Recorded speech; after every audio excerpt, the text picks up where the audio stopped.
Fala aí, moçadinha, beleza? Se eu ligar, conectar a bateria e ligar na chave aí, dar na chave, normalmente tem que funcionar o Jeep. Mas não é ainda hoje que eu vou fazer ele funcionar, porque eu preciso colocar ele lá para fora. E como está muito frio, eu não vou fazer isso. E eu tenho ainda alguns problemas de parte elétrica para resolver. Estou sem lanterna traseira, sem piscas, sem luz de freio. Então vou aproveitar para terminar isso antes de dar partida, mas talvez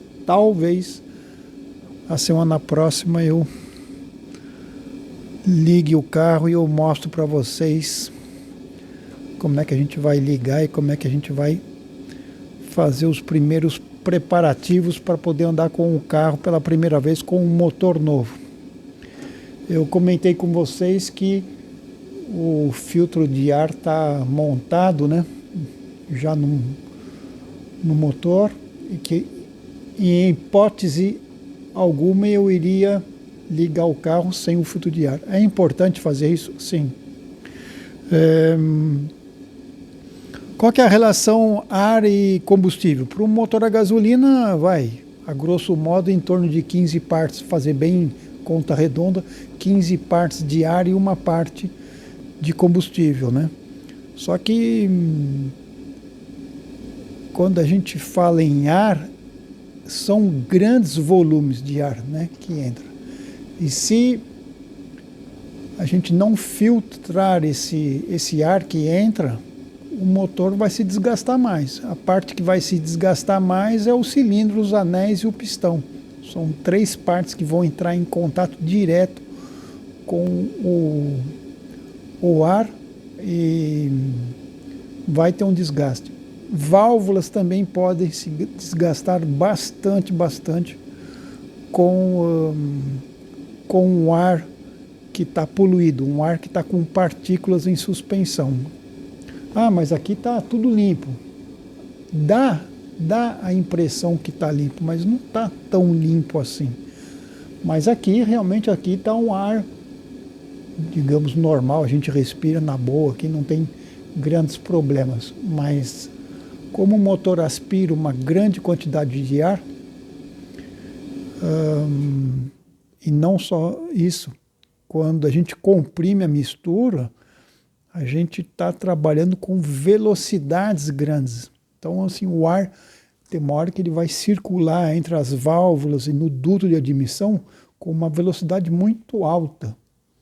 E se tiver partículas sólidas passando por ali, elas vão ter um desgaste, uma atuação de desgaste no motor muito grande. Tá? Então, realmente, a vida útil do motor sem um filtro de ar cai realmente muito.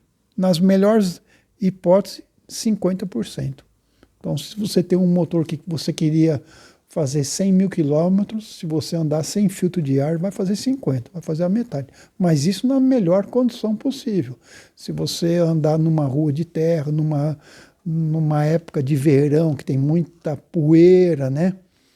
Ou andando atrás numa autoestrada, por exemplo, pega muita partícula em suspensão assim, o motor vai se desgastar ainda mais rápido. Num carro de rally, por exemplo, os filtros de ar são muito complexos de se fazer, porque tem que ter, a gente até trabalha com filtros de ar dinâmico.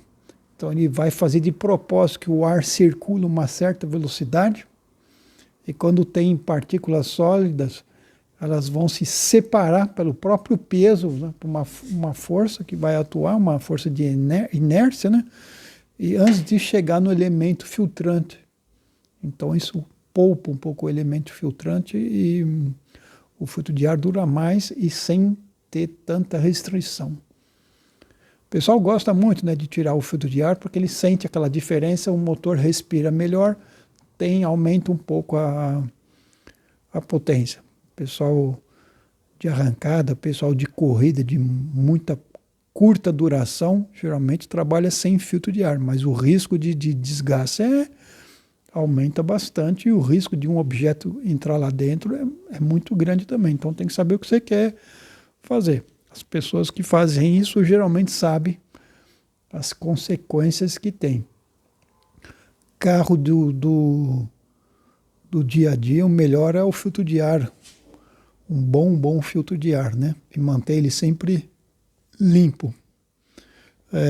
Evitando de passar ar comprimido no filtro, né? Porque você acaba estragando ele. Então, o filtro de ar está sujo, troca. No caso aqui do Jeep, é um filtro de ar que tem uma lã metálica no interior, dá para limpar ele, dá para desmontar e limpar, o que eu fiz aqui. E o filtro de óleo? Que tipo de filtro de óleo a gente vai usar? O pessoal gosta muito de usar equipamento de competição no carro do dia a dia, mas saiba que um filtro de óleo para a competição filtra muito menos que um filtro de óleo de carro normal, de carro original. Isso é muito importante em saber isso. Ah, mas por que o motor de corrida vai filtrar menos? Porque o motor está impecável, ele já está limpo, entendeu? Na hora de funcionamento dele. Depois acabou a corrida, se é o mesmo motor que vai ser utilizado, o óleo vai ser trocado imediatamente, o filtro vai ser trocado imediatamente. Por que a gente não vai usar um filtro original que filtra melhor num carro de corrida? Porque a gente vai trabalhar com grandes volumes em circulação. Então ele é menos restritivo. Tá? É por isso que a gente usa. Então tem que tomar muito cuidado com essa coisa de achar que na competição tudo é melhor. Tudo é melhor para a competição, mas nem sempre é melhor para um carro do dia a dia. Por exemplo, um ótimo exemplo é o líquido de freio. O pessoal gosta de colocar um líquido de freio de competição, só que aí ele não vai trabalhar na temperatura ideal de funcionamento. Então, aprenda a utilizar os elementos para o melhor resultado que você queira. Então, nem sempre o nome competição é a melhor escolha. Tem que tomar bastante cuidado com isso aí. Falou, moçadinha? Valeu!